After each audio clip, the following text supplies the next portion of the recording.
మిత్రులందరికీ నమస్కారం. ఈ రోజున మీ ముందుకు ప్రత్యేకంగా రావడానికి కారణం ఏంటంటే, మనం ఇప్పటికే మన మిత్రులు చాలామందికి బియ్యాలు ఆడించి ఇవ్వడం జరుగుతుంది. ఈ రోజున చాలామంది నాకు తెలిసిన మిత్రుడు మా లోకల్లో ఉంటారు.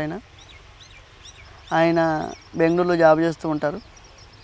మా అమ్మగారికి వీడియో చూసి మా అమ్మగారికి షుగరు ఏం తింటే బాగుంటుంది కేదారేషు అని నన్ను అడిగినప్పుడు నాకు చాలా బాధ అనిపించింది. ఎందుకంటే ఇవి దేశీ రకాల విత్తనాలు కానీ ప్రకృతి వ్యవసాయం కానీ మిత్రులారా, ఆరోగ్యాలు పోయినాకో లేకపోతే మనం మందులు వాడాము, అన్నీ చేసాం, కొన్ని డైట్లు వాడాము. ఆ డైట్లు వాడి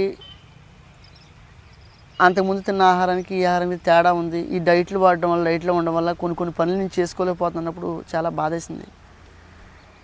ఎప్పుడైనా మిత్రులారా, ఆరోగ్యకరమైన ఆహారం తీసుకోవాలంటే ఆరోగ్యం ఉన్నప్పుడు తీసుకోవాలి. ఆరోగ్యం లేనప్పుడు తీసుకుంటే ఒక 50% బాగుంటుంది. ఆరోగ్యం ఉన్నప్పుడు కూడా తీసుకోవాలి.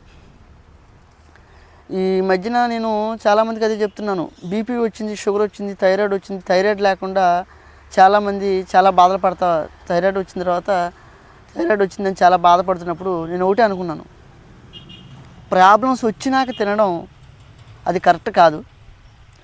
ప్రాబ్లమ్స్ రాకముందు, ఇది ఆరోగ్యానికి సంబంధించిన విషయమే కదా. ఈ రోజున మనకేదో ప్రాబ్లం వస్తుంది, ప్రాబ్లం వచ్చిన తర్వాత ట్యాబ్లెట్ వేస్తాం. ఎందుకని? ప్రాబ్లం రాకముందు ట్యాబ్లెట్ వేయం. ఎందుకని? అది కెమికల్, కొంచెం అందులో డ్రగ్స్ క్వాలిటీ కూడా ఉంటుంది మెడిసిన్లో కదా. అందుకని ఇదేంటంటే ఆరోగ్యకరమైన భోజనం. మిత్రులారా, నేను ఒకటే నమ్మాను. విజయరామ్ గారు పరిచయం అవ్వక ముందు నుంచి కూడా నేను నమ్మింది ఏంటంటే, ఎవరైనా సరే 70 ఏళ్ళకో 80 ఏళ్ళకో 90 ఏళ్ళకో అందరం వెళ్ళిపోవాల్సిన వాళ్ళు. నేనేంటంటే బతికుండంగా హాస్పిటల్కి వెళ్ళకూడదు.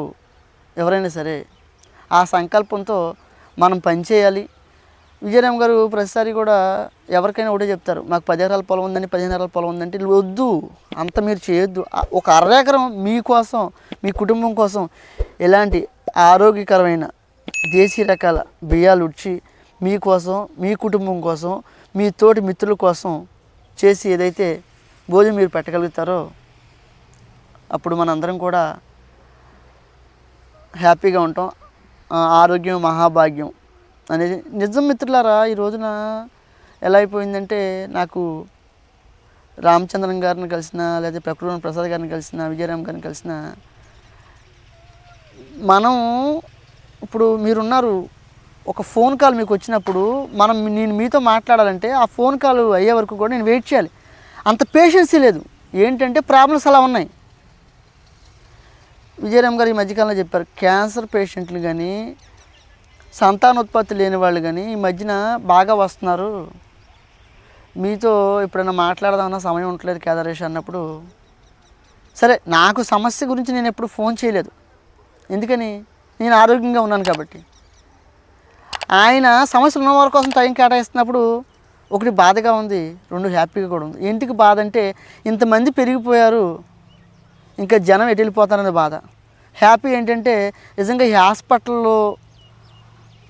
హాస్పిటల్ చుట్టూరు తిరిగి, దేవుళ్ళ చుట్టూరు తిరిగి అలసిపోయి చివరికి ఈ ప్రకృతి వ్యవసాయం, ఈ విత్తనాల ద్వారా మనకు ఆరోగ్యం వస్తుందని నమ్మి వస్తున్నారు కదా. దానికైతే నాకు హ్యాపీగా ఉంది మిత్రులారా.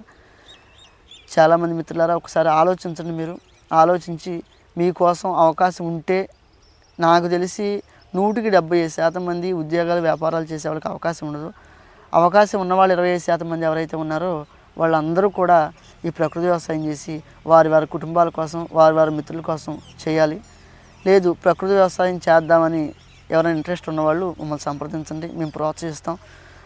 అవకాశం ఉంటే విత్తనాలు ఉన్నంత మటుకు కూడా ఏవైతే దేశీ రకాలు ఎన్ని రకాలు అయితే ఉన్నాయో ఆ రకాలు గుంటూరు, కృష్ణా, గోదావరి జిల్లాలో చేసే రైతులు ఉన్నారు. మీకు ఏ రకం కావాలన్నా దాదాపు నాకు తెలిసి మిత్రులారా 100 నుంచి 115 రకాలు దేశీ విత్తనాలు ఇప్పటికి మన రైతుల దగ్గర ఉన్నాయి. ఇప్పుడు మా దగ్గరే దాదాపు 10 రకాల పైనే ఉన్నాయి. ఏ రకాలు కావాలన్నా సంప్రదించండి. మీకోసం, మీ కుటుంబం కోసం చేయండి. ఒకటే చెప్తాను, మీరు ఒక వైద్యుడితోనో ఒక వ్యాపారస్తుడితోనో స్నేహం